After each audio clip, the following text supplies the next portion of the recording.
Welcome to all the classic car enthusiasts. So this is part 2. I did some footage yesterday and it was a little bit too much, and to be honest, more than 10 minutes people don't really watch as much, I don't think. Attention span's not what it was, but more importantly it's very difficult for me to download. It takes forever, or upload it if you like, whatever the term is, because we live in the country and the internet's awful here, it's terrible. For a 10-minute video it takes me about an hour and 30 minutes. Yeah, I know, it sounds crazy, but that's what it is. Yeah, so that's why I try and keep them short. So this is kind of part 2 of this engine appeal from Josh. Now, I got quite a few reactions on the video I put up yesterday. I've never had so many thumbs down. I got 5, which, you know, I always get the odd one. There's always somebody out there. And there was some concerns expressed by some people, and validly, well, I say validly, I think the perception or what they see, it's not quite the whole story, and like everything, I guess, you know, there's always 2 sides to every story. I know Josh. I have not met him personally, but I've spoke to him several times over the last 18 months. He had a Morris 1000 Traveller Woody that I was very interested in buying from them. As it turned out, it was sold on, and he used that as part of his business. Josh's dad has a business that makes signs, and they used the Woody or the Morris 1000 as a display, so they had covers on it. Without going into too much detail, his father had a bad back injury with some vertebrae were badly damaged, and so they needed something a little bit more comfortable. So you know, a lot of you explained about this Clubman that Tom bought from him. He bought it through Josh, but it was his dad's car.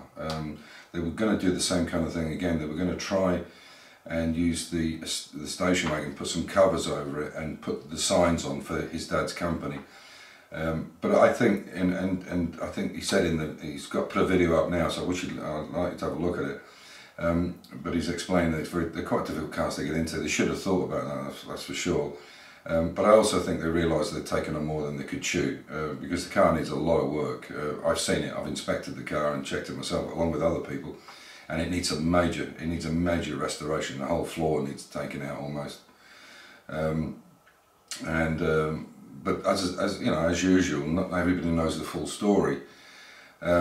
And Josh has sold a few bits and pieces there, here and there, and I'm sure in a lot of cases he's bought them for more than they were worth, and he's had to get rid of them.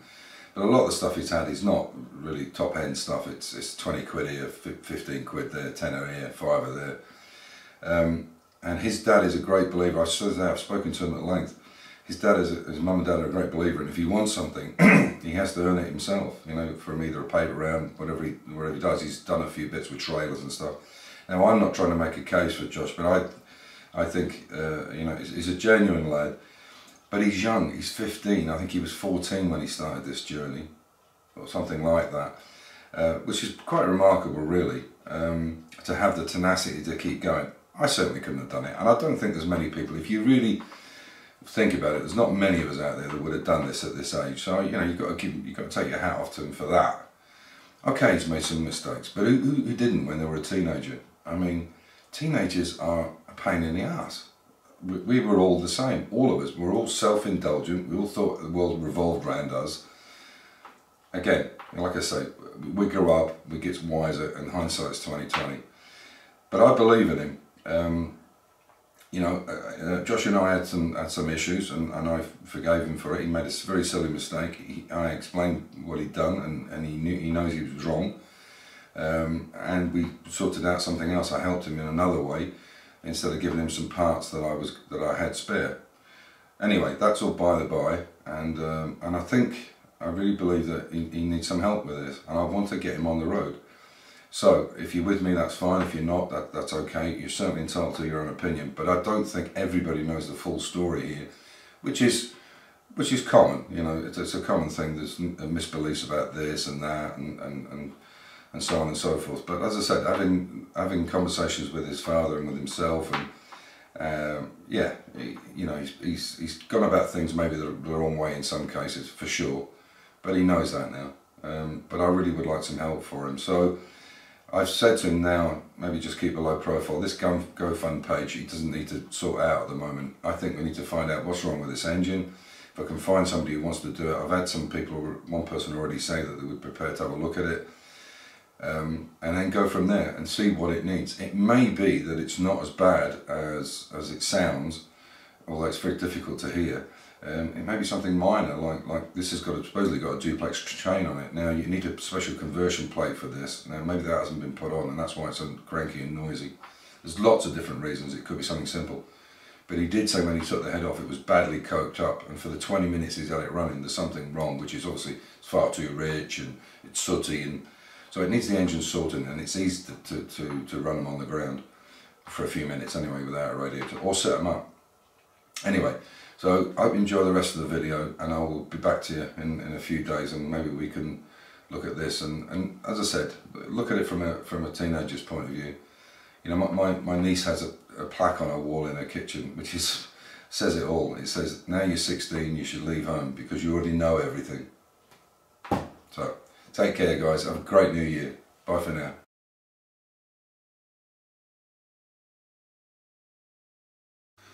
Yeah, you can see all the relays come with it, all the wiring. It's very easy, plug and play, no big issue with it. So I'm really looking forward to putting them on. I think I've had a nice touch to the Mini. You can see here I've got an Aldon Y Plus, which is Aldon Yellow. These are a special distributor. They're quite expensive. They're at least 2.5 times. You can see it's Aldon. I think they're about twice, if not 2.5 times more expensive than a normal distributor for an A-Series Mini. But what is great about them is if you've got a high lift cam or you've pepped the engine up, this is the thing to go for. Because what you'll find is with a standard A-Series distributor, it won't cope with a high lift cam, or it won't cope with the what could you say, the extra power, if you like. This is much better designed to get that curve correct. So they're called Aldon Yellows. So they are quite expensive, but the difference in the power from this to a standard A-Series distributor, if you have some mods on it like ported and valves done and everything else, you know, all that kind of the usual stuff for zooping up a motor, the basic ones can sometimes have a bit of a problem coping with the ignition curve, whereas these are perfect. Okay, so that's that. What else have I got to show you? So I'll take you in here and I'll show you what I've got on this side here. So again, like I said, I bought these Mark 1 lights. This is some parts from that I got from Frost. Now if you do minis, these guys here, Frost Restoration, I think they're in Bolton. I think it's Bolton. Yeah. Anyway, you can check them out, Frost Restorations. They do all kinds of equipment for restorations, like for instance, the door skinning tool, bead rollers, all that kind of stuff. They don't do parts for cars, but they make tools for doing that, lead loading kits, etc. So Frost Restorations, you can see them on the website, and they'll even send you a booklet if you want. So what I did do, I bought some more of these. These are called Cleco clips, you can see. And I have a lot of these. They also come with like, almost like a, there's one that's sprung, looks like a, I don't know, looks like a set of mole grips, and they're really good. But I bought these extra ones because we need them for my XK. Also bought this, which is, I can show you here, is actually a die tool. And the idea of this is if you want to put circles into a piece but make it lighter, you might have seen it on Urchfab. Matt's put, which is a great, if you get a chance, go and watch Urchfab. The guy's a brilliant fabricator. He's done this on the panels where he's put in the roll bar, the roll cage, and he calls it the mongrel build. Have a look in Urchfab, brilliant. Anyway, he's got this, and basically what you do, you put this on the metal, you push it down, and what it does is it cuts where the metal is cut. It puts a dimple into it, so it actually pushes it perfectly round, so it looks handmade, so it looks like it's been pressed. And that's what this does, it's just a die basically. So, yeah, and I bought a few little kits. These are always handy. This is, for instance, a kit. This has got 1,000 pieces in it, and it's basically interior trim and clips. You know, it's the kind of thing that you can need, and it just stops you from doing a job. So these are all the internal clips. I think there's 1,000 in that, if I remember rightly. 1,000 pieces, and then this is just a manifold kit which has studs in it, and then the brass nuts. They always come in handy. It's amazing what you can do, and sometimes, like I say, it can just be that one little thing and it stops you and you have to wait a week or whatever it takes to get it. For me, it can be a lot longer, so this is why I buy this kind of stuff. So yeah, that's basically it. I've got a lot more other stuff, but what I'm going to do now is I'm going to show you what I'm getting up to with this boot. There's been some work already done on it by Amir, and we're going to do a little bit more, and I will go through the whole thing. I'll try not to, I'll only speed it up once I've shown you how we do it, and then I'll speed it up a little bit to show you, but not today, but when I start on it, because I need the sealant, the Tiger seal, and a few other bits and pieces before we start, and some welding. So I'll show you what we're up to, and then hopefully you'll follow the series. But this technique is exactly the same as skinning a door. It's exactly the same as putting the A frame on, or the A panel onto the door. It's the same technique with the same tool. This tool is particularly good to have. And again, with a lot of these tools, I think if a lot of you guys got together, if you live in the same area, you know, like Mini Dobby, he has lots of guys in the same garage. You know, why buy a tool twice when you can share it? This is the way to go. If you're a community and you don't live far from each other, then, you know, the way to go. Anyway, I'll show you, without further ado, I'll show you the boot and what we're up to. So, like I was saying, this is the skinning tool. This is what we used on Alex's Mini to do the front. Now this comes with, when you buy this, you get 2 of these blocks. This is the short one, and then you get a longer block. The obvious reasons for that is the shorter one you can use for corners where you don't want too much overhang, and the long one obviously is for longer, flatter strips, so you can get a better purchase or a better bite all the way along. But a great little tool. It's coming very, very handy. I've done lots of different jobs with this. So going on to this boot. Okay, so I'll take this out so you can see what's going on. I'll take these.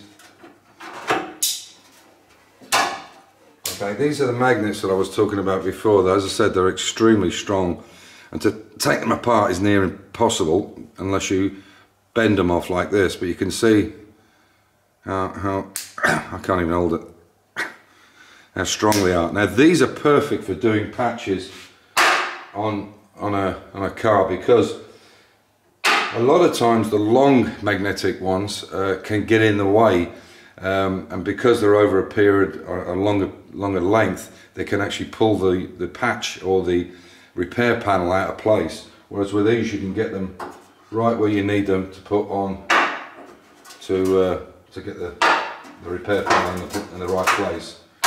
The only thing I have found with them is, because they're chrome, you'll be careful when you put them onto something, or when you move them around, they don't shoot off and hit something, because they will crack. So you've got to be a bit careful that way. So as I said, I'll take these off. Oh jeez, they are seriously hard. Oh. So I'll take this out.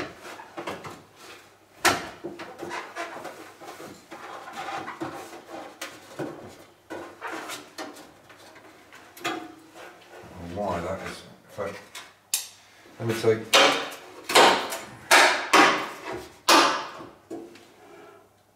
see now that polar, okay, so it might help to get that out.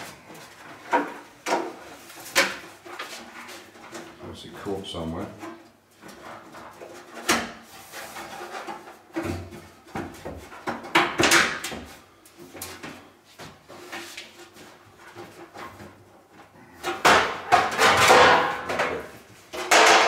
So as you can see here,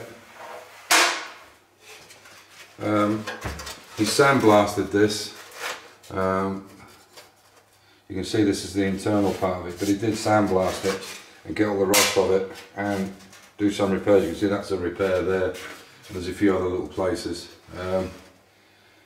the here needs now sorting out and flattening out, which I'll do that.